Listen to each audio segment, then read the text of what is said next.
நான் ஹோஸ்ட் கொடுத்துட்டேன் madam. Okay okay sir, okay, thank you. நான் அன்மியூட் பண்ணிக்கிறேன். ஆ ரைட், எனக்கு கொடுத்துட்டீங்க, ஓகே. எனக்கு தந்துட்டு இப்ப லைஃபா போகுதா? இப்போ லைஃப்ன்றபடியா நீங்க என்ன தந்துட்டு போகலாமா? உங்களுக்கு கொடுத்தாச்சு. எனக்கு தெரியல ஹோஸ்ட். உங்களுக்கு தான் சார் ஹோஸ்ட் கொடுத்துருக்கேன். இல்ல, நீங்க எனக்கு தந்துட்டீங்க, பரவாயில்ல, நான் அவரே கொடுக்குறேன். It's okay. சரி, ஓகே ஓகே ஓகே, நான் கொடுக்குறேன் அவருக்கு. நான் அவருக்கு மாத்தி விடுறேன். Okay ma'am. நான் உங்களுக்கு கவனம் செலுத்தி அமைதியாகவும் ரோம். இன்றைய அடுத்த நிகழ்ச்சி ரைட் கோச் கலிவுல்லா அவர்களின் ஒரு சிறப்புரை. அவர் இன்று நம்முடன் இணைந்துள்ளார். கலீன் என அவர் அன்பாக எல்லோராலும் அழைக்கப்படும் இவர் ஒரு சிறந்த விற்பனையாளராக இருந்து ஒரு சர்வதேச பெரு நிறுவன ஊழியராக பணி உயர்வு அடைந்த ஒருவராவார். கடந்த 15 வருடங்களாக அபிவிருத்தி பயிற்சியாளராகவும் பெரு நிறுவன முகாமைத்துவ பயிற்சியாளருமாக மிகவும் திறம்பட இயங்கியுள்ளார். பணியிலிருந்து ஓய்வு பெறும் முன் இந்தியாவின் பெப்சிகோ நிறுவனத்தின் தேசிய சந்தைப்படுத்தல் தலைவராகவும் சிறப்பாக பணியாற்றியுள்ளார். சந்தைப்படுத்தல் முகாமைத்துவம் பற்றி பயிற்சி வகுப்புகளை மத்திய கிழக்கு நாடுகளிலும் பங்களாதேஷிலும் நடாத்தியுள்ளார். முகாமைத்துவ அமைச்சின் சான்றிதழ் பெற்ற முகாமைத்துவ அத்தியட்சகரும் ஆவார். எமது தளத்தில் பலமுறை இணைந்து ஆக்கமும் ஊக்கமும் அளிக்கும் பல சிறப்புரைகளை ஆற்றியுள்ளார். இன்று இவர் ஏஜிங் வித் கிரேஸ், அதாவது பக்குவமாக முதுமை நிலை அடைதல் என்னும் தலைப்பில் ஒரு அருமையான உரையாற்ற இணைந்துள்ளார். அவரை அன்புடன் தளத்துக்கு வருக வருகவென்று அழைக்கின்றோம். வாருங்கள் ஐயா. நன்றி அம்மா, நன்றி. மிக அருமையாக தமிழ் படுத்தி என்னை அறிமுகப்படுத்தினீர்கள், மிக்க நன்றி. மீண்டும் இந்த தளத்திற்கு வந்து பேசுவதில் எனக்கு மிக்க மகிழ்ச்சி. இந்த தலைப்பை இந்த தளத்தில் நான் பேசுவதற்கு எடுத்துக்கொண்ட காரணமே, நாம் எல்லோருமே இந்த தலைப்பை ஒட்டிதான் இருக்கிறோம். ஏனென்றால் ரிட்டையர் ஆன சில பேர், பணி ஓய்வு பெற்றுவிட்ட சில பேர்கிட்ட நான் கேட்கிறேன், என்ன பண்றீங்க? அதான் ரிட்டையர் ஆயாச்சு சார், நேரத்துக்கு தூங்குறோம், சாப்பிடுறோம், எந்திக்கிறோம், டிவி பாக்குறோம், அவ்வளவுதான். அதை விட வேற என்ன இருக்கு? அதான் ரிட்டையர் ஆயாச்சு. சில பேர் மட்டும் பேர பிள்ளைகளை கொண்டு போய் ஸ்கூல்ல விட்டு கூப்பிட்டு வரோம், இதை ஒரு வேலையா சொல்றாங்க, அவ்வளவுதான். ஆனா இது கூட செய்யாம அவங்க சொல்றது மாதிரியே நேரத்துக்கு எந்திரிச்சு சாப்பிட்டு டிவி பார்த்துட்டே நேரத்தை போக்குறவங்க நிறைய பேர் இருக்காங்க. அவங்க இந்த விஷயத்த தப்பா புரிஞ்சுக்கிட்டு இருக்காங்கன்னு நினைக்கிறேன். அவங்க பணி ஓய்வு தான் பெற்றிருக்காங்களே தவிர மற்றதுல ஓய்வு பெறல. அவங்க மன ஓய்வு பெறவில்லை. அதுதான் ரொம்ப முக்கியம். மன ஓய்வு நான் பெற்று விட்டோம்னு நினைச்சு அப்படியே உட்கார்ந்துட்டு இருக்காங்க. சாயந்தரமான அப்படியே வெளியில கொஞ்சம் எங்கேயாவது வாக் போய், அது வீட்டு யாராவது சொல்லணும், போங்க வெளியில போய் கொஞ்சம் வாக் போயிட்டு வாங்க அப்படின்னு சொன்னா போய் ஒரு பெஞ்சில் ஒரு 4-5 இவங்கள மாதிரியே நினைச்சு கொண்டு இருக்கிற சில பேர், அவங்க கூட அங்க போய் உட்கார்ந்து பெஞ்சில் உட்கார்ந்து கொஞ்ச நேரம் கதை பேசிட்டு, அரசியல் பேசிட்டு, அல்லது வீட்டு நிகழ்வுகளை பேசிட்டு, வீட்டு நிகழ்வுகளை பேசுறது மட்டும் இல்ல, வருத்தப்படுறாங்க, எனக்கு வீட்டுல இப்படி நடக்குது அப்படி நடக்குது சொல்லிட்டு எந்திச்சு வந்துடுறாங்க. இல்ல, அப்படி இருக்கக்கூடாது அப்படிங்கிறதுதான் என்னுடைய தலைப்பினுடைய நோக்கம். ஆனா இந்த தளத்துல இருக்கிறவங்க எல்லாருமே அந்த மாதிரி மக்கள் இல்ல. நீங்க இப்போ நான் 3 காலுக்கு நான் லாகின் பண்ணும்போது ஜெர்மன் தமிழ் அருவி ப்ரோக்ராம் நீங்க நடத்திக்கிட்டு இருக்கீங்க. அது முடிஞ்ச உடனே 1/2 மணி நேரம் தியானம் பண்றீங்க. அதுக்கப்புறம் என்னுடைய பேச்சை கேட்கறதுக்காக அமர்ந்திருக்கிறீர்கள். அப்போ உங்களை ஆக்டிவாவே வச்சுக்கிட்டு இருக்கீங்க. எனக்கு இந்த தலைப்பு நான் தேர்ந்தெடுக்க காரணமே நீங்க தான். உங்களை மாதிரி ரொம்ப சுறுசுறுப்பா இருக்கவங்க கிட்ட தான் நான் இதை பேசணும். ரொம்ப அருமையான விஷயமா இருக்கு. எப்போதுமே உங்களை பிஸியாவே வச்சுக்கிட்டு இருக்கீங்க. இந்த மற்ற வயசானவங்க மாதிரி இல்ல ரிட்டையர் ஆயிட்டோம், இனிமே என்ன இருக்கு, எனக்கு லைஃப் என்ன இருக்கு அப்படிங்கிற மாதிரி அவங்க வந்து நினைச்சிட்டு இருக்காங்க. அந்த மாதிரி இல்ல இருக்கக்கூடாது அப்படிங்கறக்காக தான் என்னுடைய சார் எனக்கு ஸ்கிரீன் ஷேர் ஆதரைஸ் பண்ணுங்க.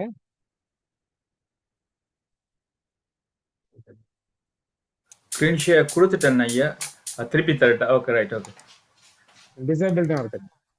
ஓகே, தந்தாச்சு. நன்றி. நன்றி.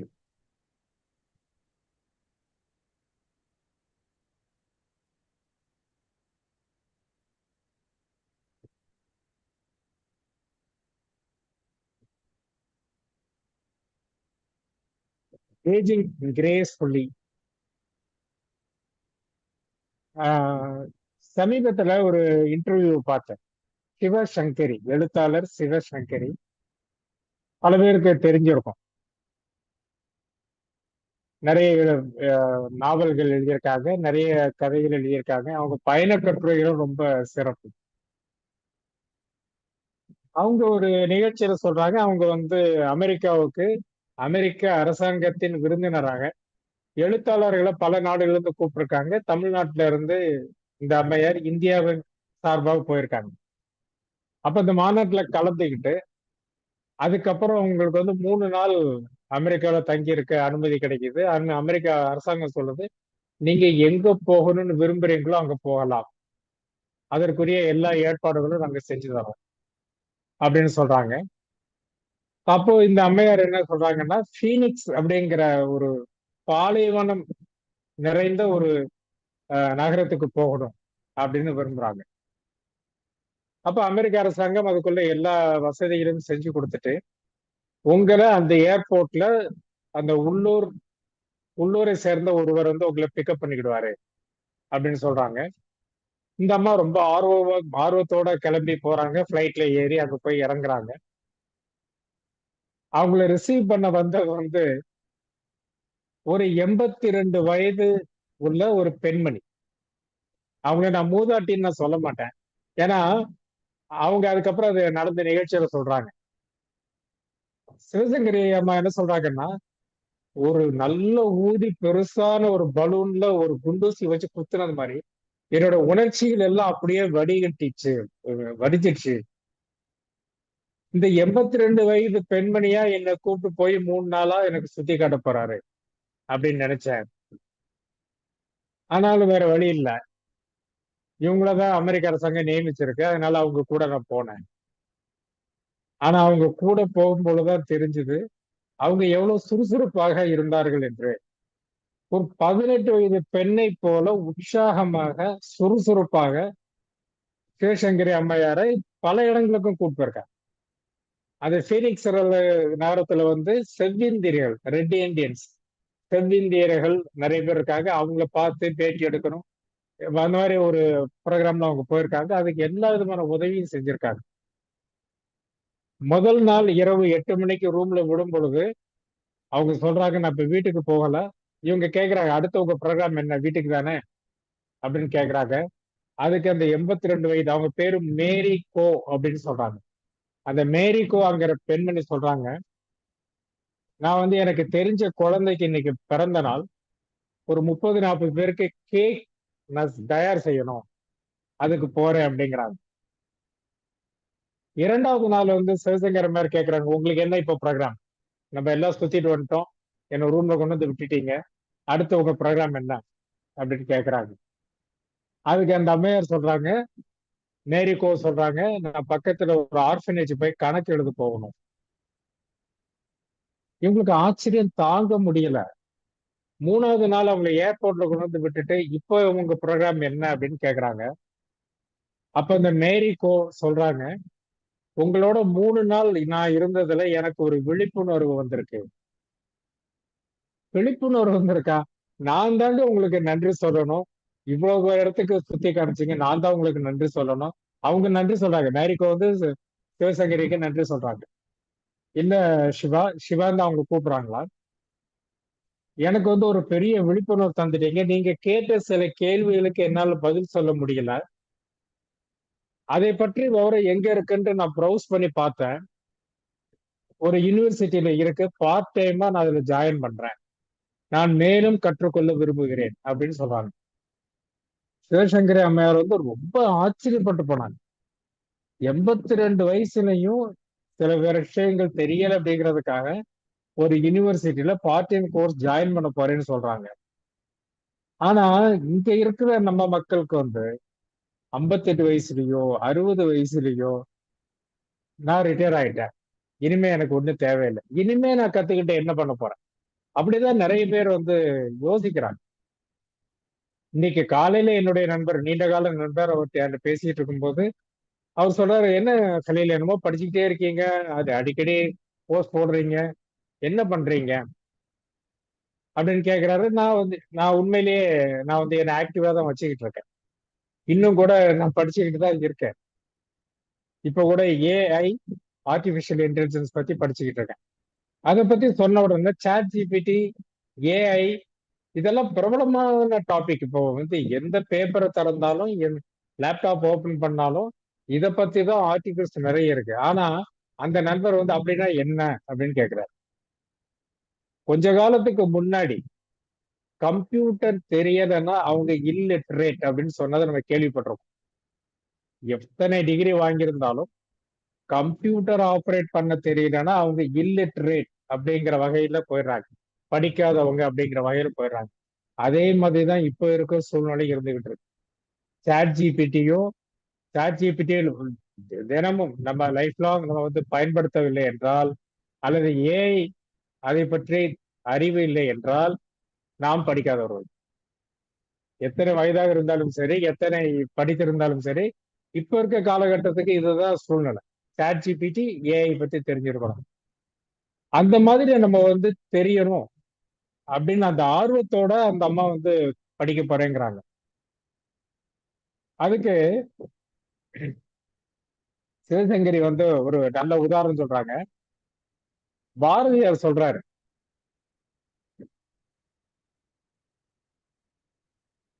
ஒரு நிமிஷம். பாரதியார் சொல்றாரு, ஓ சாரி, ஒரு நிமிஷம்.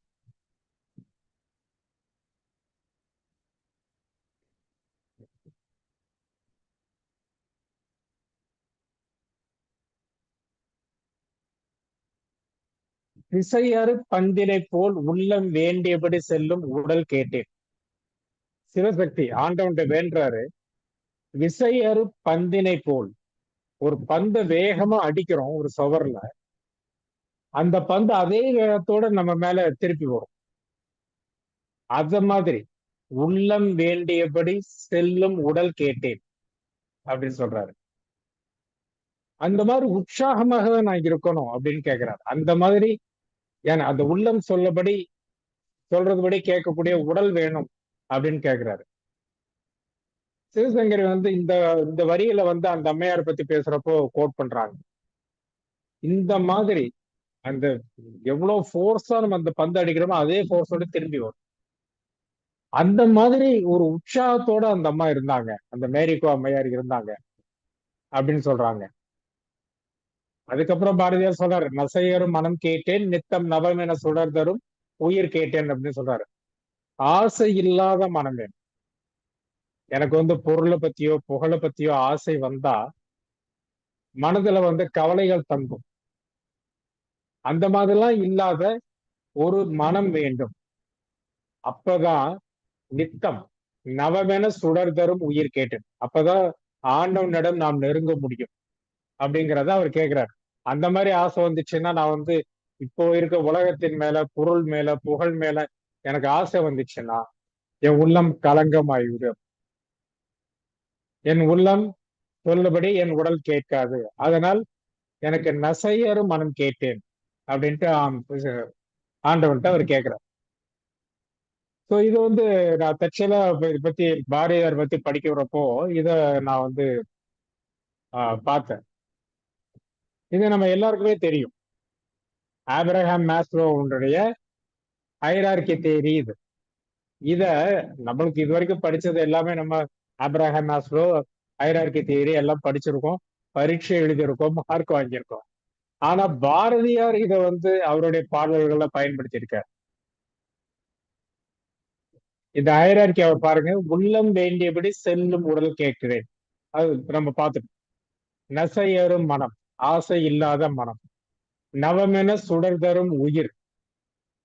எனக்கு கவலை இல்லைன்னா நான் வந்து சுடர் தரக்கூடிய ஒரு உயிராக என்னோட உயிர் மாறிவிடும். சக்தியை பாடும் அகம், ஆண்டவனிடம் நான் சேரும் இடம், ஆண்டவனிடம் என் என் மனது சேரும். அதுக்கப்புறம் கணேசா சொல்றாரு, அசை வரும் மதி, எந்த ஊசலாட்டங்களும் இல்லாத ஒரு தெளிவான மதி, இது இருந்தால் நான் ஆண்டவனை சேர்வது எளிது அப்படின்னு சொல்லி அவர் வந்து இதை கொண்டு போறாரு. ரொம்ப அருமையான பாடலாவும் இருக்கு. இத வந்து அந்த பந்தினை போல, உடனே விசையறு பந்தினை போல அந்த மேரிக்கோ அவ்வளவு உற்சாகமாக இருந்தாங்க அப்படின்னு சொல்றாங்க. அந்த மாதிரிதான் நம்மளுடைய வாழ்க்கையும் அமைய வேண்டும். நம்ம என்னைக்குமே ரிட்டையர் ஆயிட்டோம் அப்படின்னு சொல்லக்கூடாது. நம்ம உற்சாகமா தான் இருக்கணும். நாள் முழுவதும் உற்சாகமாக இருந்து கொண்டு இருக்க வேண்டும். ஒரு முறை தவமணி அம்மையார் என்று நினைக்கிறேன், அவங்க சொன்னாங்க, என்னுடைய ஸ்பீச் வந்து விடிய காலையில 6 மணிக்கு அவங்களுக்கு டைம், ஆனாலும் கலீல் மாஸ்டர் வர்றாருங்கிறதுக்காக நான் நல்ல வார்த்தை சொன்னாங்க, நான் துள்ளி குதித்து எழுந்து அமர்ந்து கேட்கிறேன்னு சொன்னாங்க. கேட்கறதுக்கு ரொம்ப சந்தோஷமா இருந்தது. அதே மாதிரி நான் பல பேர்கிட்ட, என்னுடைய நண்பர்கள் பல பேர்கிட்ட நான் சொல்லியிருக்கேன், இந்த தளத்தில் நான் பேசுவதற்கு நான் மிகவும் முயற்சி எடுத்துக் கொள்கிறேன். ரொம்ப குறிப்புகளை எடுத்து நான் உங்ககிட்ட பேச வேண்டியிருக்கு. ஏன்னா நீங்க எல்லாருமே குறிப்பு எடுத்து எனக்கு ஃபீட்பேக் கொடுக்குறீங்க. நந்தினி மாஸ்டர் வந்து நோட்டு புத்தகத்தை திருப்புறத நான் பார்த்திருக்கேன், பக்கங்களை புரட்டுறத நான் பார்த்திருக்கேன். அந்த அளவுக்கு குறிப்புகள், ஒவ்வொரு பேச்சாளருடைய குறிப்புகளையும் நீங்க எடுக்கிறீங்க. நீங்க அந்த குறிப்புகளை வந்து ஒரு புத்தகமா கூட போடலாம்னு நினைக்கிறேன். அதே மாதிரி நான் பேசிட்டு இருக்கும் போது, பேசி முடிச்சதுக்கு அப்புறம் நீங்க ஃபீட்பேக் தரும்போது சில கவிதைகள் சொல்றீங்க, அது சம்பந்தமான ஒரு தொடர்பை ஏற்படுத்தி அதனுடைய கோட்லாம் நீங்க சொல்றீங்க பல பேர். அதனாலயே நான் என்னுடைய நண்பரோட சொல்லுவேன், இவங்க கிட்ட பேசுறது சாதாரண விஷயம் இல்ல, ரொம்ப ரொம்ப கவனமாக நான் பேச வேண்டியது இருக்கு அப்படின்னு சொல்லுவேன். அந்த மாதிரி உற்சாகத்தோட நீங்க ஒவ்வொருத்தரும் இருக்கிறதுனாலதான் நான் இந்த தளத்துல வந்து பேசுறது எனக்கு ரொம்ப ஆசை, ரொம்ப ஆசை. இவ்வளவு அக்கறையாக கேட்டு உங்க கருத்தையும் பகிர்ந்துக்கிறீங்க. இந்த வழி சொல்ற மாதிரி விசையடு பந்தினை போல உள்ளம் வேண்டியபடி செல்லும் உடல் கேட்டேன் அப்படி சொல்ற மாதிரி நீங்க அதே உற்சாகத்தோட இருக்கிறீங்க எப்பவுமே. ஏதோ வர சொல்லிட்டாங்க வந்தமே அப்படிங்கிறதுக்காக இல்லாம ஒவ்வொரு ப்ரோக்ராமையும் உற்சாகமாக நீங்க வந்து பங்கு கொள்றீங்க. ரொம்ப ஆச்சரியமான விஷயம். அதனாலதான் எனக்கு வந்து இது ரொம்ப ரொம்ப பிடித்த விஷயம்.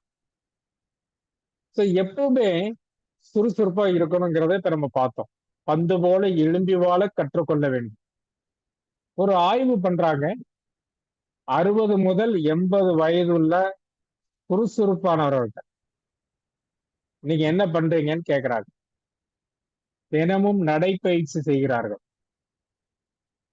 நீங்க உங்க கிளாஸ்லயே நான் நிறைய தடவை பார்த்திருக்கேன், சேர் எக்ஸசைஸ் நீங்க சொல்லி கொடுக்குறீங்க தியானம் முடிஞ்சதுக்கு அப்புறம். அது மாதிரி உடல் பயிற்சி சொல்லி கொடுக்குறீங்க. நல்ல உணவு வகை உண்டு. பாரதியார் கூட சொல்றாரு, ஊன் உண்டு அப்படின்னு சொல்லி சொல்றாரு. நல்ல உணவு வகை உண்டு, எளிமையாக எங்கும் எப்பொழுதும் எழுந்து நடமாடி. இதுதான் அவங்களுடைய சீக்ரெட் ஆஃப் சக்சஸ் சொல்றாங்க. நீண்ட நாள் வாழ்றதுக்குரிய ரகசியம் வந்து அவங்க அதான் சொல்றாங்க. தினமும் நடைப்பயிற்சி, நல்ல உணவு வகை, எளிமையாக எங்கும் எப்பொழுதும் எழுந்து நடமாடி. நடமாட்டத்தோட இருக்கணும். எதுக்குமே மற்றவங்களை எழுப்பி நம்ம வந்து எதிர்பார்த்து கொண்டே இருக்கக்கூடாது. இப்ப நம்மளுக்கு எதுக்கு எடுத்தாலும் ரிமோட் வந்துச்சு. டிவியா உடனே ரிமோட் தான் காமிக்கும். ஃபேன் போட்டோமா ரிமோட், ஃபேன் ஸ்பீடா ஜாஸ்தி பண்ணோமா அதுக்கு கையிலேயே ரிமோட், எல்லாமே ரிமோட். எந்திரிச்சு போய் நம்ம டிவியை ஆஃப் பண்ண வேண்டிய அவசியமே இப்ப இல்லாம போயிடுச்சு. இப்படி இருந்தா நம்மளோட வாழ்நாள் குறையும். எந்திரிச்சு நடமாடக்கூடிய வாய்ப்புகள் இருந்ததுன்னா அதை பயன்படுத்திக் கொள்ள வேண்டும். தூய்மையான எண்ணங்கள். இந்த தளத்துல ஒரு நாளைக்கு 3 தடவை நீங்க தியானம் பண்றீங்க. நான் பல பேர்கிட்ட நான் உங்க தளத்தை பத்தி நான் சொல்லிக்கிட்டே இருக்கேன். நீங்க சொல்ற மாதிரி வீடு, வீதி, நகரம், அதுக்கப்புறம் உலகம் வரைக்கும் நீங்க போயிடுறீங்க. அமைதியா இருக்கணும் அப்படிங்கறதுக்காக அந்த தூய்மையான எண்ணத்தோட நீங்க எல்லாருமே தியானமும் பண்றீங்க. அதனுடைய குறிக்கோள் என்ன? சமுதாய நலம். ஒண்ணுதான் உங்களுக்கு அதே குறிக்கோளோட இருக்கு. தனி மனித ஒழுக்கத்துடன். அப்படி இருக்கிறதுனாலதான் அவங்க 80 வயசு வரைக்கும் சுறுசுறுப்பாவே இருக்காங்க. நம்ம போன ப்ரோக்ராம்ல நம்ம இக்கிகாய் பத்தி நம்ம கத்துக்கிட்டோம். அந்த ப்ளூ ஜோன்ல இருக்கிற மக்கள் எல்லாருமே 100 வயது கடந்தவர்களா இருக்க காரணமே அந்த வயதிலும் கூட அவர்கள் எப்பொழுதும் நடைபயிற்சி செய்கிறார்கள் அல்லது உடற்பயிற்சி செய்கிறார்கள். குறைவான அளவை உண்கிறார்கள். எந்த விதமான உணவுகள் உண்கிறார்கள் எல்லாமே நம்ம பார்த்தோம். அப்ப அதை நம்ம நடைமுறைப்படுத்த வேண்டியது நம்மளுக்கு அவசியமாகிறது. இப்படி இருந்தால் நம்முடைய வயதாவது ஒரு கிரேஸ்ஃபுல்லாக இருக்கும். சரோஜதேவம்மா நல்ல வார்த்தை சொன்னாங்க. வயதாவதை ஆமா என்ன சொன்னீங்க? அது கிரேஸ்ஃபுல்லா இருக்கிறதுக்கு நல்ல வார்த்தை சொன்னீங்க. ஸோ நல்ல கிரேஸ்ஃபுல்லா ஏஜ் ஆகலாம். மற்றவர்கள் கரித்து கொட்டும்படி இல்லாமல், மற்றவர்களுக்கு பாரமாக நாம் இல்லாமல், அல்லது மற்றவர்கள் உதவியை எதிர்பார்த்து கொண்டு சில பேர் பெட் ரிட்டனாவே இருக்காங்க இல்லையா? மற்றவர்கள் உதவி இல்லாம அவங்களால உயிர் வாழவே முடியாது. ஒரு டம்ளர் தண்ணி குடிக்கிறதா கூட அவங்களுக்கு வந்து ஒரு உதவி வேணும். எந்திரிச்சு பாத்ரூம் போகணும்னா கூட ஒரு உதவி வேணும். அந்த மாதிரி யாருக்கும் பாரம் இல்லாமல் வாழணும். அதுதான் ஏஜிங் கிரேஸ்ஃபுல்லி. அந்த மாதிரி இருந்துட்டு போயிடணும். நமக்கு நாமே பாரமாக இருக்கக்கூடாது, நாம் பிறருக்கும் பாரமாகவும் இருக்கக்கூடாது. அப்போ தினம் நடைபயிற்சி செய்யணும், நல்ல உணவு வகை சாப்பிடணும், சிம்பிளான உணவு வகை சாப்பிடணும். இரவு படுக்க போறதுக்கு 2 மணி நேரம் முன்னாடியே நம்ம சாப்பாடு முடிச்சிடணும். இப்ப நான் காலையில மிராக்கிள் மார்னிங் அப்படின்னு ஒரு ப்ரோக்ராம் அட்டென்ட் பண்றேன். காலையில 4:45 ஆரம்பிச்சு ஒரு 6 மணி வரைக்கும் அந்த 1.5 மணி நேரம். அதுல அவங்க சொல்லிக் கொடுக்குற விஷயம் வந்து படுக்க போறதுக்கு 1 மணி நேரம் முன்னாடி ஸ்கிரீன் பார்ப்பதை தவிர்த்துருங்க. அதே மாதிரி படுக்கையில இருந்து எந்திரிச்ச உடனே 1 மணி நேரம் ஸ்கிரீன் பார்க்க கூடாது. 2 மணி நேரம் முடிஞ்சா முதல்ல பிரேயர், தியானம் எதுவும் பண்றதா பண்ணிட்டு வாக் முதல்ல போயிடணும். ஆனா இப்ப வாக் வர்றவங்க எல்லாருமே மொபைல் போன் இல்லாம வர்றதில்லை. உண்மைதான், வயசானவங்க வந்து மொபைல் போன் எடுத்துட்டு போறது நல்லது. ஏதாவது நடுவுல எதிர்பாராத விஷயமா ஏதாவது நடந்ததுன்னா அவங்க உடனே வீட்டுக்கு தகவல் சொல்றதுக்கு நல்லா இருக்கும். ஆனா அவங்க ஸ்கிரீன் பார்த்து கொண்டே நடந்து போறதுதான் வருத்தமா இருக்கு. ஏதோ ஒரு நல்ல இனிமையான பாடல்கள் கேட்டுட்டு போறாங்க, அல்லது இறை சம்பந்தமான ஏதாவது ஒரு விஷயத்தை கேட்டுட்டே போறாங்கன்னா பரவாயில்ல. ஸ்கிரீனை பார்த்துட்டு வாட்ஸ்அப் பார்த்துக்கிட்டே தான் போயிட்டு இருக்காங்க. இப்போ சமீபத்துல கூட ஒருத்தட்ட சொல்லிக்கிட்டு இருந்தேன். ஸ்காட்லாண்ட்ல நான் வந்திருக்கும் பொழுது 6 மாசமா வாக் போறப்போ எதிரில வர்றவங்க முன்ன பின்ன தெரியாதவங்களா இருந்தாலும் கூட ஹாய் ஹலோ அப்படின்னு சொல்லி ஒரு சிரிச்சுட்டு போறாங்க. வயதானவர்களா இருந்தாலும் கூட நடந்து வர்றாங்க, சைக்கிள்ல வர்றாங்க. அப்போ லண்டன் எப்படி சார் இருக்கு அப்படின்னு கேட்டார். லண்டன் நம்ம ஊர் மாதிரி தான் இருக்கு. ட்ரெயின்ல மெட்ரோல டிராவல் பண்ணும் பொழுது யாரும் ஒருத்தர் மூஞ்சி ஒருத்தர் பாத்துக்கிறது இல்ல, எல்லாரும் மொபைல் தான் பாத்துட்டு இருக்காங்க. சோ நம்ம படுக்க போறதுக்கு முன்னாடி 1 மணி நேரம், குறைஞ்சது படுக்க போறதுக்கு 1 மணி நேரம் முன்னாடி டிவி ஸ்கிரீன், அவங்க சொல்றது மொபைல் மட்டும் இல்ல டிவியும் கூட, படுக்க போறதுக்கு முன்னாடி 1 மணி நேரம், படுத்து எந்திரிச்சதுக்கு அப்புறம் 1 மணி நேரமோ 2 மணி நேரமோ அவாய்ட் பண்ணிடணும். பண்ணிட்டு மற்ற விஷயங்கள்ல தியானத்தில் அல்லது இறை வழிபாட்டில் அல்லது வாக்கிங் இதுல வந்து நேரத்தை செலவு பண்ணணும் அப்படின்னு சொல்றாங்க. இப்படி செலவு பண்ணா நம்மளுடைய வாழ்க்கையே நல்லா இருக்கும். இன்னொரு விஷயம் என்ன சொல்றாங்கன்னா, நிறைய பேர் டை அடிக்கிற பழக்கம் இருக்கு.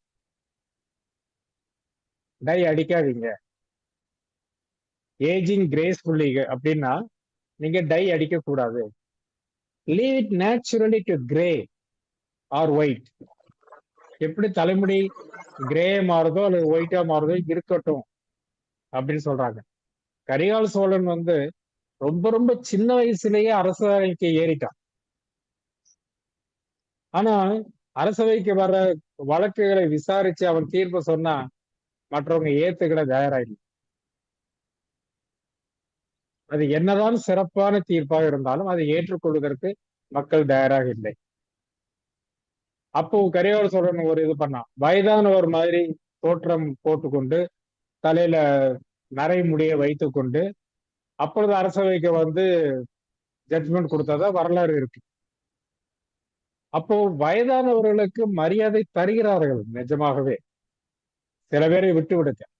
இளைய தலைமுறையினர் இப்பொழுது சில பேர் வயதானவர்கள் சொல் பேச்சு கேட்பதில்லை. சொல்லுவாங்க இல்லையா, மூத்தோர் சொல்லும் நெல்லிக்காயும் முன் கசக்கும் பின் இனிக்கும். மூத்தோர் சொல்லும் நெல்லிக்காயும் முன் கசக்கும். முதல்ல டேஸ்ட் அப்படிதான் இருக்கும், ஆனால் பின் இனிக்கும். நம்ம சாதாரண வீட்டெல்லாம் சொல்றதை கேட்பாங்க. பெரியவங்க சொன்னா பெருமாள் சொல்றது மாதிரி அப்படின்னு சொல்லுவாங்க. கடவுளே வந்து சொல்றது மாதிரி அதை கேட்கணும் அப்படிம்பாங்க. ஆனா இப்ப இருக்க இளைய சமுதாயத்தினருக்கு வயசானவங்க கிட்ட உட்கார்ந்து பேசுறதுக்கு டைம் இல்லை.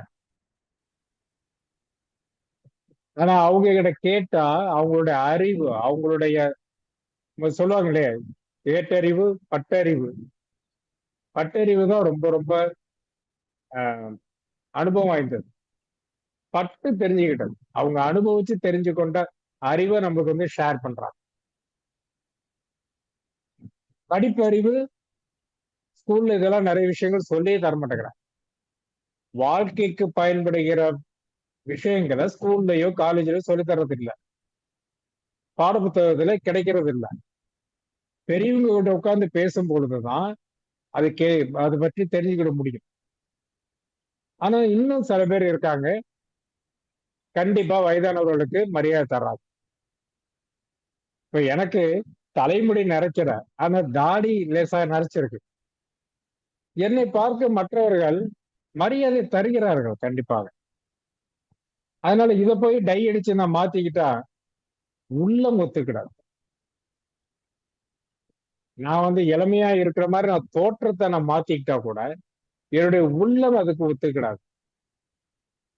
நான் இளமையானவர் மாதிரி நடிக்க முடியாது. My actions vouch for my maturity. என்ன சொல்றாங்கன்னா, தாமரை இலை மாதிரி இருங்கன்னு சொல்றாங்க. தாமரை இருக்கக்கூடிய இடம் ஒரு சேற்றில் வளர்ந்த பூ நம்ம சொல்லுவோம் இல்லையா, அந்த மாதிரி சேராக இருக்கட்டும், அல்லது ஒரு சாக்கடையாக இருந்தாலும் கூட அங்கு தாமரை முளைத்திருந்தால் அந்த இலை, அந்த பூ தண்ணீரை ஒட்ட விடாது, தனியாகத்தான் இருக்கும். அது அழுக்காகவே ஆவதில்லை. அதே மாதிரிதான் பெரியவங்களும் முட்டாள்களுடன் அல்லது விவரம் தெரியாதவர்களுடன் ஆர்குமெண்டே பண்ண மாட்டாங்க. அவங்க பாட ஒதுங்கி போயிடுவாங்க. தாமரை இலை தண்ணீர் போல அப்படின்னு சொல்லுவாங்க. தாமரை இலை மாதிரி அப்படி ஒதுங்கி போயிடுவாங்க. அதுதான் அவங்களுடைய கிரேஸ். நான் முதல்ல சொன்ன மாதிரி எனக்கு தலைமுடி நரைக்காவிட்டாலும் தாடி லேசாக நரைத்திருப்பதால் என்னை பார்க்குற மற்றவங்க அப்பான்னு கூப்பிடுறாங்க அல்லது ஐயான்னு கூப்பிடுறாங்க, மரியாதை தர்றாங்க. நான் சொல்றது அந்த எக்ஸெப்ஷன் வந்து இப்ப இருக்க இளைய தலைமுறை. அவங்களுடைய வளர்ப்பு அந்த மாதிரி இருக்கு, அதனால சில நேரம் அவங்க வந்து அது மதிப்பு தருவதில்லை. ஆனால் நாம் கிரேஸ்ஃபுல்லாக இருக்கணும், மரியாதையுடன் இருக்கணும் அப்படின்னா இந்த மாதிரிதான் நடந்துக்கணும். நானும் இளைஞர் மாதிரி ஓகே, நான் வந்து டிஷர்ட் போடலாம், ஜீன்ஸ் போடலாம், ஆனா நான் வந்து நரைமுடியை மாற்றுறதுக்கு எல்லா முயற்சியும் எடுத்துக்கொண்டு முகத்தை வந்து நான் வந்து அலங்காரம் பண்ணிக்கொண்டு ஒரு இளைஞனாக என்னால் மாற முடியாது. அப்படி மாற்று தோற்றம் அளித்தாலும் கூட என்னுடைய உள்ளம் அதற்கு ஒப்புக்கொண்டார். ஏன்னா என் உள்ளத்துக்கு தெரியும் எனக்கு எவ்வளவு வயசாச்சுங்கிறது தெரியும். அப்ப மரியாதை வேண்டும் என்பதற்காக நான் வேணா தோற்றத்தை மாட்டிக்கலாமே தவிர என்னுடைய நடத்தைகள் தான் என்னுடைய வயதை காட்டும், என்னுடைய அறிவு முதிர்ச்சியை காட்டும். By being a person of few words, சொல்றது கொஞ்சமா சொன்னாலும் நறுக்குன்னு நல்ல விஷயத்த சொல்லணும், நல்ல தீர்ப்பு சொல்லணும். நம்மகிட்ட யாராவது ஏதாவது கேட்டு வந்தாங்கன்னா அதுக்கு தகுந்த விடை சொல்லணும். அப்போ நான் வயதானதற்கு உள்ளே மரியாதை கிடைக்கும். அப்போ என்னுடைய வியூஸ், என்னுடைய கருத்துக்களை சொல்றத, ஒப்பீனியன் சொல்றத மற்றவங்க மேல திணிக்காம இத ஃபாலோ பண்ணா என்ன நன்மை அப்படிங்கிறத அந்த வயத்துல சொல்லி நம்ம முடிச்சிட்டோம்னா அத நம்மள ஒரு கிரேஸ்ஃபுல் எல்டராக காட்டும், ஒரு மரியாதை தரக்கூடிய மனிதராக நம்மளை மாற்றும். இது ஒரு அருமையான வீடியோ. இப்போ நம்ம பேசியதை சுருக்கமா இதுல நம்ம பார்த்துடலாம்.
வயதானதை பற்றி கவலைப்படாதீர்கள். உள்ளம் எப்பொழுதுமே இளமையாக இருந்தால் நீங்கள் உற்சாகமாக இருப்பீர்கள் எப்பொழுதும்.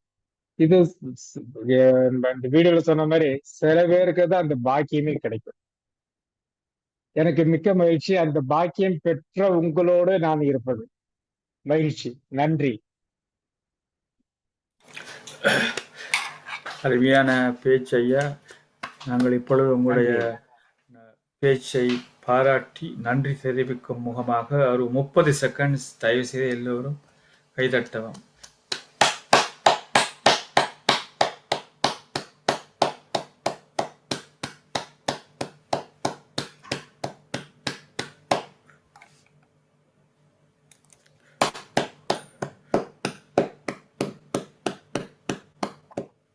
நன்றி. இப்பொழுது மெல்பர்ன் நந்தினி ஜெகதீஷன் மாஸ்டர் அவர்கள். நன்றி.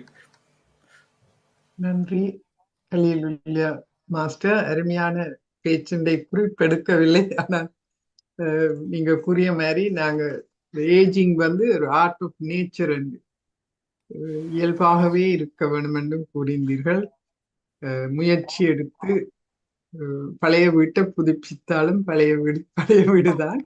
ஆனா மனத்தில சந்தோஷமாக இருக்க வேண்டும் என்றும் அருமையான கருத்துக்களோட மற்றது மற்றவர்களுடைய வாழ்க்கையில கருத்து சொல்ல போய் மூக்குடைபடாம கிரேஸ்ஃபுல்லா ஏஜான அமைதியாக ஒப்சர்வராகவே இருந்துட்டா பெற்ற தப்பிக்கொள்ளலாம். கேட்டா சொல்லலாம். அனுபவத்தை மதித்து யாரும் கேட்டா அவர்களுக்கு கருத்து கூறலாம். கூறி சங்கடப்படாமல் அமைதியாக இருக்க வேண்டும். மற்றது உணவு பழக்கம், உடற்பயிற்சி எல்லாம் உங்களை சீராக, மற்றது சமுதாயத்தோடு இணைகிற சேவைகளையும் செய்து கொண்டிருந்தால் நீங்க ஏஜ் கிரேஸ்ஃபுல்லியா இருக்கலாம். அருமையாக கூறினீர்கள். நன்றி. எல்லோரும் மகிழ்ச்சியாக சிரித்த முகத்துடன் கேட்டுக்கொண்டிருந்தார்கள். கமலாசினி அம்மா எல்லாரும் நல்ல அருமையான பேச்சு. நன்றி. நன்றி மாஸ்டர். நன்றி. நன்றி. மிகவும் நன்றி. அடுத்ததாக சிட்னி ஆஸ்திரேலியாவிலிருந்து சரோஜா தேவி சுந்தரலிங்கம் மாஸ்டர், உங்களோட கருத்தை தயவு செய்து கூறவும். எல்லோருக்கும் எனது பணிவான வணக்கம். ஹலீல் ஐயா, உங்கள் எல்லோரும் அன்பா ஹலீல் என்று அழைப்பார்கள் என்று தெரியும். ஹலீல் ஐயா, உங்களுடைய அருமையான பக்குவமாக முதுமை நிலை அடைத மிகவும் அருமையான விளக்கம் எங்கள் எல்லோரையும் ஒரு மீண்டும் உயிர்ப்பித்த மாதிரி இருந்தது. மிகவும் அருமையான பேச்சு. நீங்கள் கூறிய சில விஷயங்கள் மனதில் நன்றாக பதிந்தது. அந்த பாரதியாருடைய கவிதை வரிகள் மிகவும் சிறப்பாக இருந்தது. நீங்கள் பகிர்ந்து கொண்டது விசையுறு பந்தினை போல், bounce back like a ball, don't fall like a wet clay என்றால்தான் அந்த மனம் சோர்வடைந்தாலும் திரும்பி உயிர்த்தெழு என்று ஒரு, இது மிகவும் நல்ல ஒரு கருத்து, அருமையான கருத்து. மற்றது அந்த தாமரை கன்று சேற்றுக்குள் முளைத்தாலும் அதன் இலைகளில் நீரோ அல்லது சோறோ படுவது தூய்மையாகவே இருக்கின்றது, அணக்கக்கூடாது என்பதனை அது நன்றாக உணர்த்துகிறது. நாங்கள் சுத்தமானவர்களாக, சத்தியமுள்ளவர்களாக வாழ வேண்டும். எந்த சூழ்நிலையில் இருந்தாலும் மாறக்கூடாது என்பதும் மிகவும் சிறப்பான பேச்சு. நீங்கள் அந்த கூறினீர்கள், பந்தினை போல், அதாவது பந்து விழுந்தாலும் திரும்பவும் வீரியமாக துள்ளி எழுந்து போவது போல் நாங்களும் சிறப்பாக வாழ வேண்டும் என்று கூறினீர்கள். அருமையான கருத்து. முதியவர்களாகிய எங்களுக்கு இது ஒரு ஆக்கமும் ஊக்கமும் தரும் ஒரு சிறந்த பேச்சாக என்று அமைந்தது. எங்கள் மனதிலே ஒரு மறுமலர்ச்சியை ஏற்படுத்தி விட்டீர்கள் ஐயா. மிகவும் நன்றி. மீண்டும் வந்து உங்கள் சிறந்த உரைகளை எங்களிடம் பகிர்ந்து கொள்ளுங்கள். நன்றி ஐயா. வணக்கம். நன்றி. மிகவும் நன்றி ஐயா. அதாவது நாங்கள் எல்லோரும் வயது போய்கொண்டிருந்தாலும் நாங்கள் பிரசன்ட் மூமெண்ட்ல இருக்கணும் என்பதை நீங்கள் தெளிவாக சொல்லிவிட்டீர்கள். அதான் இதில் இருக்கிற ப்ராப்ளம். இந்த வயது போன ஆட்களுக்கு அவையில் பிரசன்ட் மூமெண்ட்ல இருக்கிறீர்கள். என்ன நடக்கும் ஃபியூச்சர்ல, தேவையில்லாத யோசனை, பாஸ்ட்ல என்ன நடந்தது, இதெல்லாம் தேவையற்ற யோசனைகள். நீங்க அடுத்தாக யாழினி மேல நீங்க பேசலாம். நீங்கள் எங்க பிரான்ஸ்ல இருந்தா பேசுறீங்க.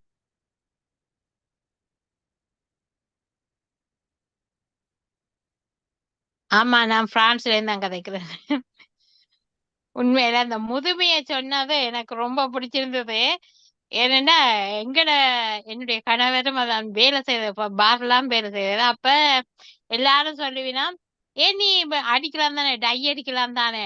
அப்ப அவர் சொல்லுவது என்னடா, இந்த தலைமை நிறைச்ச மாதிரி இருக்கிறதால எல்லாரும் என்ன அங்கிள் அங்கிள்ன்ட்டு எல்லாரும் எனக்கு மரியாதை குடிக்கணும். அதை நான் அந்த டைய பூசி நான் அதை வெறுக்க நான் விரும்ப இல்லை. அதனால இந்த டை அடிக்காதான்னு எல்லாரும் என்ன ஒரு ரெஸ்பெக்ட் பண்ணினோம், கொள்ளினோம், ஒரு அன்பா நடத்தினோம், ஒரு ஆனா அது எனக்கு ரொம்ப நானும் டை அடிக்கிறது இல்ல வாழ்க்கையில. நான் முதலே நினைச்சிட்டேன், வாழ்க்கையில டை என்ற சாமான் அடிக்க கூடாது. ஏனென்றா ஆண்டவன் ஏன் இல்லாம ஒவ்வொரு பருவமா தந்தான். முதுமையாண்டு தரும் போது அது பக்குவப்பட்டு ஒரு இதா இருக்கிறதுக்கு தானே அந்த வடிவ எல்லாத்தையும் கொடுத்தான் ஆண்டவர். அதனால ஒரு நாளுமே அந்த டை அடிக்க கூடாது. டை அடிச்சா எத்தனை நாளைக்கு காக்க என்னதான் வெள்ளைய பெயிண்ட பூசினா காக்கதான். ஒரு நாளுமே அதுக்கு மாற்றி இருக்காது. அது மாதிரி டைய பூசி போட்டு எத்தனை நாளைக்கு எங்களை இளம தோற்ற மறைக்க முடியும்? ஒரு நாளைக்கு இல்ல, ஒரு நாளைக்கு காட்டி கொடுத்துடும். அதிலும் விட பேசாம எப்பயுமே இயற்கை எப்படி தந்ததோ, ஆண்டவன் எப்படி எங்களை படைச்சானோ அதே போல வாழணும்ன்றது என்னுடைய கருத்து. ஆனா சூப்பரா இருந்தது மாஸ்டர், நல்லா இருந்தது உங்களோட இது, நல்ல சந்தோஷமா இருந்தது. உண்மையா தெரிஞ்சு கொள்ள வேண்டிய விஷயங்கள். நன்றி மாஸ்டர், நன்றி நன்றி. நன்றி. இப்பொழுது ஒலிம்பிக்ஸ் வந்து பிரான்ஸ்ல நடக்குது. நீங்க இருக்க ஒலிம்பிக்ஸே இருக்கா போய் பாருங்க டைம் கிடைச்சு. நன்றி. அடுத்ததாக ராதே மாஸ்டர் நீங்க பேசுங்க. எல்லோருக்கும் வணக்கம். கலீல் ஐயா, நீங்கள் வழக்கம் போல வந்து நல்ல ஒரு அருமையான ஒரு பேச்சு வந்து தந்திருக்கிறீங்க.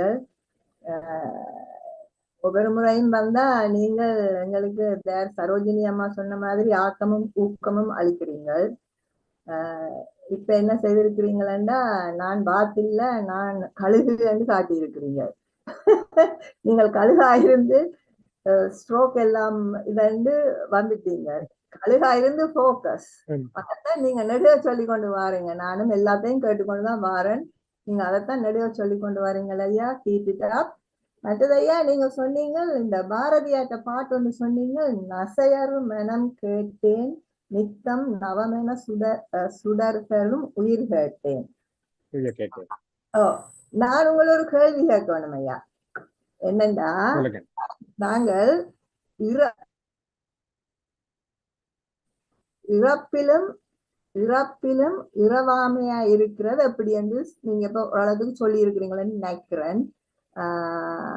அதை கொஞ்சம் விரிவாக்குங்க பாப்போம். ஆசை அப்படிங்கிறது இருந்ததுன்னு சொன்னா என்னோட மனதை கலங்கப்பட்டு போகுது. இது வேணும் அது வேணும் அப்படின்னு சொல்லி கேட்டுக்கிட்டே இருக்க தோணுது.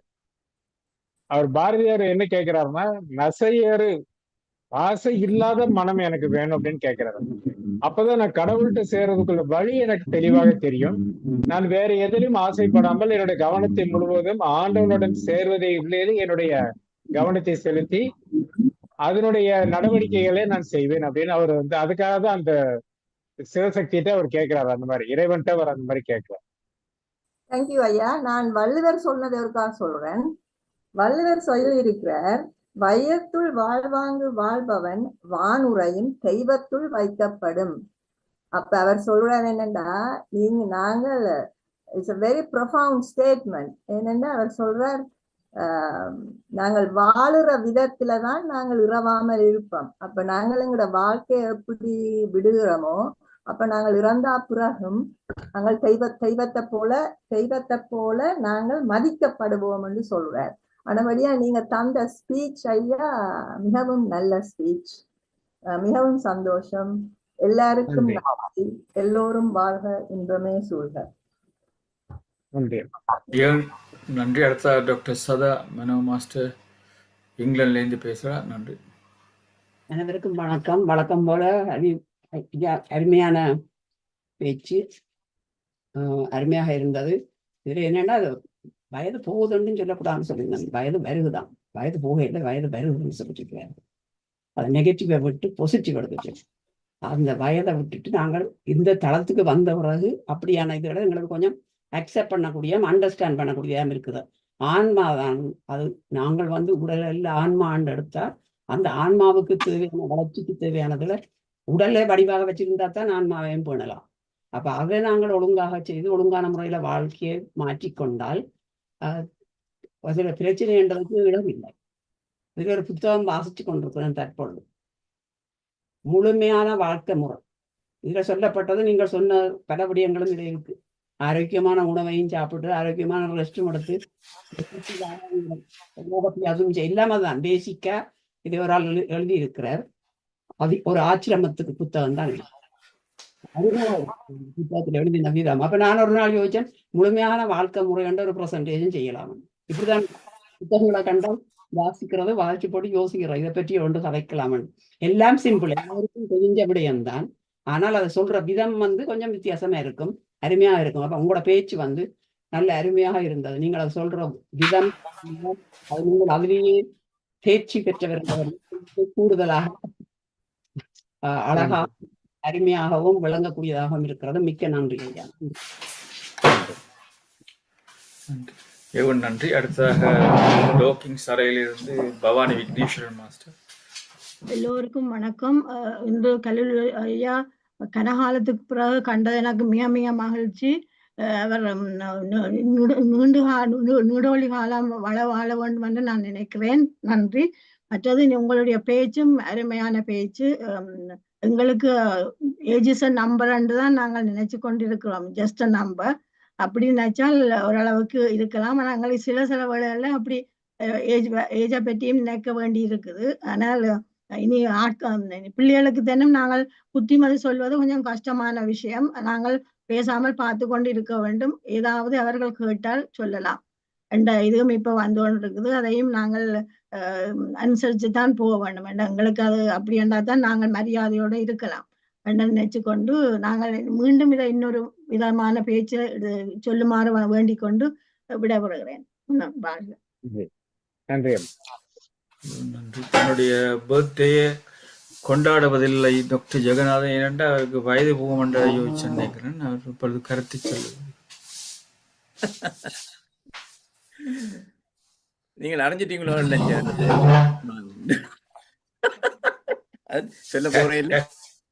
கலியுல ரைட் கோச்சுடைய பேச்சு நாங்கள் அடிக்கடி கேட்க வேண்டியது உண்டு. இந்த தளத்தில் பல பேரும் பேசியிருக்கிறார்கள். ஆனாலும் ஒருவருடையும் வித்தியாசமான முறையில் பேசுகிறார்கள். இந்த இறைவன் அருள் பெறுவோம் நாங்கள் இறங்கிக் கொண்டிருக்கிறது ஒரு பக்கம். நாங்களாக ஏற்படுத்தும் மாற்றம் தான். அதான் growing old gracefully என்று என்னுடைய புத்தகத்தில் ஒரு சாப்டர் இருக்கு. I will that topic as well. Growing old gracefully. அதாவது becoming old is automatic, inevitable. Growing old, sorry, yeah. Becoming old is by choice. அதுல வித்தியாசம் இருக்கு. நாங்களா சாய்ஸின் படிதான் growing old gracefully என்ற வேர்டால் இருக்கு அருள். அப்ப நாங்கள் கடவுள்கிட்டே இருந்து அருள் பெறணும் இன்னொரு ஆள்கிட்ட இருந்து எதிர்பார்க்கிற முடிய எங்களுக்குள்ள நாங்களா எடுக்கிற மாற்றங்கள் மூலமா கிரேஸ்ஃபுல்லா அடைகிறதுக்கு எத்தனை பேருக்கு அந்த விழிப்புணர்வோ அவேர்னஸ் இருக்குன்னு எனக்கு தெரியவில்லை. எனக்கு தான் நான் சொல்லவில்லை. அதான் அதுல சீக்ரெட். ஸோ அந்த கிரேஸ்ஃபுல் என்ற வேர்ட் தான் அருள் என்றும் எடுக்கிறது தான். கிரேஸ் என்ற வேறு என்ன அர்த்தம் ஐ டோன்ட் நோ. ஸோ அப்படித்தான் நான் எடுக்கின்றேன். அதாவது மற்றது அந்த இளமை துடிப்பு என்று சொல்லிக்கல, அது பிசிக்கல் மட்டும் இல்லை. முதுமையிலையும் நாங்கள் இளமை துடிப்பு இருக்கலாம். ஆனால் அந்த இளமை துடிப்பு மென்டலாகவும் இருக்கின்றது. எடுத்தாலும் கோவம் பெற அது இந்த தலைமுறையில் சொல்லுவா வேணும், புதிய தலைமுறையில். ஸோ அது அடங்கணும். நான் இப்போ அது தெரியாமல் பல பேர் அங்கே இங்கே ஓடிக்கொண்டிருக்கிறார்கள் என்று எனக்கு படுகின்றது. ஸோ அதில் தான் அந்த கீ பிரின்சிபல் பிஹைண்ட் இட் என்று நான் சொல்கிறேன். நன்றி, வணக்கம்.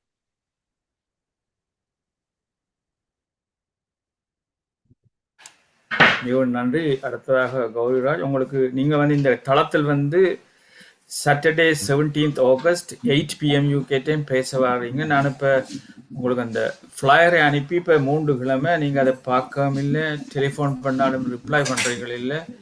நீங்கள் உங்களுக்கு என்ன தெரியாட்டிக்கே என்ன ஆப்ரேட் பண்ணுற என்ன ப்ராப்ளம் இருந்தால் என்னோட கேட்டால் நான் சொல்லி தருவேன். சரிங்க. வணக்கம் ஐயா, அனைவருக்கும் வணக்கம். நான் கண்டிப்பாக 17ஆம் தேதி பேசுகிறேன் ஐயா. 16 17 நீங்கள் போஸ்ட் உங்களோட வாட்ஸ்அப் மெசேஜை பாருங்க. கண்டிப்பா பார்த்துட்டு உங்களுக்கு பதிலும் கொடுக்குறேன் ஐயா. மிக அருமையான பேச்சு ஐயா. தேடி சோறு நிதம் தின்று பல சின்னஞ்சிறு கதைகள் பேசி மனம் வாடி துன்பம் மிக உழன்று பிறர் வாடும் மாயும் வேடிக்கை மனிதரைப் போல் நான் வீழ்வேன் என்று நினைத்தாயோ என்ற பாரதியின் வரிகளுக்கு இணங்க நான் வாழ வேண்டும் என்று நினைக்கிறேன். அதற்கு வலு சேர்க்கும் வகையில் உங்களுடைய பேச்சு அமைந்தது. மிக்க நன்றி ஐயா. எனக்கு மட்டும் இல்லை, எல்லோருக்குமே நல்ல மோட்டிவேஷனாக இது அமைந்தது. வாழ்த்துக்கள். இது போல் மீண்டும் பேசுங்கள். நன்றி. மிகவும் நன்றி. எளிமையான கருத்தை கூறியிருந்தீர்கள். இப்பொழுது வானா ஜே அவர்கள் சிட்னி ஆஸ்திரேலியாவிலிருந்து தன்னுடைய கருத்தை கூற வருகிறார். இவருக்கும் வணக்கம். மீண்டும் குறுகிய காலத்துல ரைட் கோச் கலிலுல்லா அவர்கள் எங்களுக்கு சிறப்பான ஒரு பேச்சு தந்தது மிகவும் மகிழ்ச்சியாக இருக்கிறது. நான் எங்கேயோ இருந்தேன், நான் எப்படியும் இதை கேட்கணும் பண்ணிட்டு ஓடி இதில் கொஞ்சம் பிந்தி வந்துட்டேன். என்றாலும் கேட்க வேண்டியதுகள் எல்லாம் கிரகிச்சு கொண்டேன். உங்களது பேச்சு எப்பொழுதுமே வித்தியாசமானதாக இருக்கும். மோட்டிவேஷனல் ஸ்பீச்சாக இருந்தாலும் வித்தியாசமாக எங்களது தளத்திலே உள்ள ஒவ்வொருத்தரையும் டார்கெட் பண்ணி சொன்னதாக நான் யோசிக்கிறேன். நான் அதுல இருந்து நிறைய விஷயங்களை கிரகிக்கக்கூடியதாக இருக்கும். மிக்க நன்றி. அடுத்தது சிவசங்கரியின் அந்த பயணக்கட்டுரை வந்து பல வருடங்களுக்கு முன் நானும் வாசிச்சேன். நான் அந்த நேரம் எனக்கு அது பெரிதாக மனதுல எடுபடையிலே என்னண்டா இளம் வயது. இப்ப அதை நினைச்சு பார்க்கக்குள்ள உண்மையாகவே அதுல விஷயம் அந்த மெரிகோவின் சிறப்பை சொன்னது சிறப்பாக இருக்கிறது. அதை நீங்கள் மீண்டும் கொண்டு நினைவுக்கு வைத்தது நன்றாக இருந்தது. அடுத்தது அந்த ஹைரார்கிக் பிரமிட் வந்து வழக்கமாக வித்தியாசமாகத்தான் பார்த்திருக்கிறோம். நீங்கள் எங்கட தமிழ் வள்ளுவர் அவர்களின் இதுகளை கொண்டு அதை உருவாக்கினது மிகவும் அற்புதம், நன்றாகவும் இருந்தது. அடுத்த இன்னும் ஒன்று மூத்தோர் சொல்லும் நெல்லிக்கனியும் முதல் கசக்கும், அதுவும் ஒரு சிறப்பான ஒரு சொல், நல்லாக இருந்தது. இதே போன்று மீண்டும் ஒரு முறை வந்து எங்களுக்கு ஒரு நல்லுரை தர வேண்டும் என்று கேட்டு வாழ்த்து கூறி விடைபெறுகிறேன். சந்தர்ப்பத்துக்கும் நன்றி. மிகவும் நன்றி. நான் சில அறிவித்தல சொன்ன பிறகு தயவு செய்து இருக்கிறவர்கள் யாராவது இந்த சட் பாக்ஸ் இருக்கா வாட்சி விடுங்க. அது இம்பார்ட்டன்ட் அவருக்கு சொல்ல வேணும். அடுத்ததாக இன்று இரவு ஒரு அருமையான பேச்சு ஆஸ்திரேலியாவிலிருந்து வந்து டாக்டர் ஜெயமோகன், இவர் ஒரு cancer specialist and also movie ப்ரொடியூசரால் இவர் பேசியிருக்கும் தலைப்பு வந்து ப்ளஷர் ஆஃப் கிவிங், கொடுப்பதில் மகிழ்ச்சி என்ற தலைப்பில் பேசுகிறார். தயவு செய்து கலந்து கொள்ளுங்கள் உங்களுக்கு நேரம் கிடைத்து. அதே போல் நாளைக்கு காலமே 9:30 மணிக்கும் 2 மணிக்கு இந்தியா இலங்கை நேரம் சேர் எக்ஸசைஸ் செய்கின்றோம். அதுக்கு முக்கியமாக கண்ணுக்கு எக்ஸசைஸ் செய்வதற்கு நாங்கள் இருக்கின்றோம். இந்த 11 மணிக்கு முத்தியா ராமநாதனுடைய அருமையான பேச்சு ஜேடி வென்ஸுடைய உண்மைய கதை. இந்த உண்மை கதையை இவர் தன்னுடைய புத்தகமாக எழுதியிருக்கிறார். ஹில்பிலி எலிஜி நினைக்கிறேன். அதாவது ஒரு இறங்கப்பா மேரி இவருக்கு நடந்த கஷ்டமான நேரங்களில் மதர் பார்க்காம கிராண்ட் மதர் தான் பார்த்தவரை பெரிய ஆளாக்க ஆக்கிவிட்டார். ஜேடி வென்ஸுடைய புத்தகம். அதே போல் இன்று இரவு சிவசுதாவினுடைய யோக நிகழ்ச்சி வழக்கம் போல செவ்வாய்க்கிழமை இரவு நடக்கிறது என்று இருக்கிறது. அதே போல் ஒவ்வொரு நாளும் ஒவ்வொரு நிகழ்ச்சிகள் இருக்கின்றது என்று கூறிக்கொண்டு நான் இத்துடன் நிறைவு செய்கின்றேன். இப்பொழுது யாராவது சாட் பாக்ஸ் இருக்க வாய்ச்சா பிறகு நாங்கள் நிறைவு செய்யலாம்.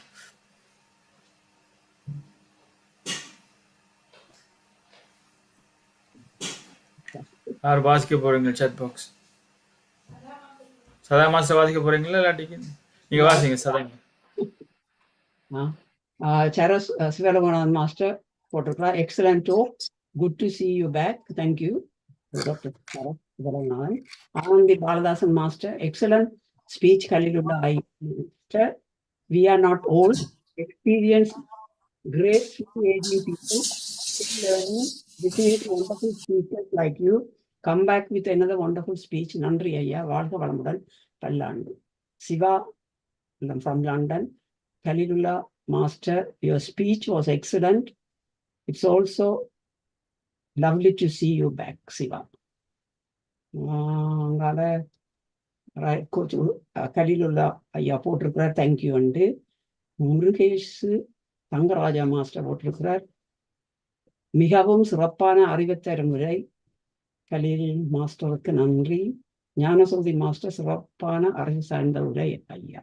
அத்துடன் நிறைவு பெற்றார். நன்றி. மிகவும் நன்றி. உங்களோட கருத்து சாட் பாக்ஸ் வாசிச்சது. இப்போ டாக்டர் ஜெகநாதன் உங்களோட கருத்தை சுருக்கமாக கூறுங்கள். நன்றி. இது சுருக்கமாகத்தான். ஏனென்றால் அது வேறொரு ஆள் சொன்னதைத்தான் நான் ரிப்பீட் பண்ணுறேன். பர்சனாலிட்டி என்று வரைக்கல, personality don't change, they grow old. அதில் எவ்வளோ உண்மை இருக்கின்றது. நீங்கள் பார்த்தீங்கன்னு சொன்னால் தொட்டில் பழக்கம் சுடுகாடு என்ற மாதிரி personality don't change, but they grow old, they become mellow என்று சொல்வார்கள், மென்மையாகிறது. அதுதான் நாங்கள் அடைய முடிய எங்களோட பிறவியில் அமைந்தது. நான் அதான் கர்மம் என்று எடுத்துக்கொள்கின்றேன். That is fix. அதுதான் என்னுடைய பிலீஃப். So people change. நீங்கள் பார்த்து எத்தனை பேரை பாருங்க, பர்சனாலிட்டிஸ் வந்து மாறாது. சில பேருக்கு துண்டா மாறாது. அதை நான் கர்மம் எடுக்கிறேன், மாறாத பிடிவாது. ஓரளவுக்கு மேல சில பேர் வந்து எனக்கு தெரிந்த 1-2 பேர் பக்தி மார்க்க மட்டுமன்றி இல்லை, தியானம் செய்கிறார்கள், ஆனால் பர்சனாலிட்டி அதே மாதிரி இருக்கும். அதை என்ன நான் எடுக்கிறது. அதான் நான் அடிக்கடி சொல்றேன், இந்த ஆணவம் கர்மம் மாயம் 3 நீங்க ஒன்றா தான் எடுக்கணும். அது தனியே எடுத்து அச்சீவ் எனிதிங். தியரட்டிக்கலா படிக்கலாம், ஆனால் ஒன்றோட ஒன்று தொடர்பா இருக்கின்றது. அப்ப அந்த மாற்றம் இருக்க மட்டும் அவன் மாயிலிருந்து விடுபட மாட்டான். ஸோ அதுதான் எடுக்கணும். உலகம் எல்லாம் மா என்று சொல்லாத, you can't do anything about it. But is the point of talking about. அது இன்னொரு கருத்தில் சொல்லியிருக்கிறார்கள், டெம்பரரியா இருக்கிற எல்லாம் மா என்று. அதை நான் தவறு என்று சொல்லவில்லை. நன்றி. மிகவும் நன்றி. மீனாம்பிகை அம்மா அவர்கள் அருமையான ஒரு கருத்தை கூறியிருக்கிறார். மிக்க அருமையான பேச்சையா, வயோதிபம் எவ்வளவு அனுபவம் என்பதை கூறி ஒரு புத்துணர்வு தந்தீர்கள். இத்தளம் எங்களுக்கு எல்லா விதமான பேச்சாளர்கள் மூலம் மிக்க நம்பிக்கையை தருகிறது. மிகவும் நன்றி, மிகவும் நன்றி என்று போட்டிருக்கிறார். ஸோ மிகவும் அருமையான பேச்சையா. நீங்கள் அடுத்த மாதம் வந்து ஒரு இதே நேரம் போல வந்து பேச வேண்டும் என்று கேட்டுக்கொள்கிறேன். நீங்களை நாம் சொல்ல இருந்தால் சொல்லுங்க, நாங்களை நிறைவு செய்ய நேரம் வந்துவிட்டது. நிறைவு செய்து கொள்ளமை. ஐயா, என்னென்ன இன்றைக்கு எங்களுக்கு அந்த மலேசியால இருந்து அந்த 2 சுவாமிமார் வர்றார்கள், அவர்களுக்காக சமைச்சு கொண்டிருக்கின்றேன். அதனால பேச்சு கேட்டுக்கொண்டிருந்தேன், அதில இருந்து கேட்டுக்கொண்டிருந்தேன். மிக்க நன்றி. உங்களை காண்பதில் நன்றி மிகவும் நன்றி நன்றி நன்றி நன்றி நன்றி. சரியா? நீங்களே நான் பேச போறீங்களா ஐயா? இல்லைங்க, நிறைவு செய்து கொள்ளும். நன்றி. அடுத்த மாதம் நாங்கள் சந்திப்போம் என்று கூறி நிறைவு செய்கின்றேன். நன்றி, வணக்கம், நல்வாழ்த்து. இன்று இரவு டாக்டர் ஜெயமோகனுடைய பேச்சிற்கு மறக்காமல் கலந்து கொள்ளுங்கள். 8 PM UK டைம். நன்றி, வணக்கம், நல்வாழ்த்து.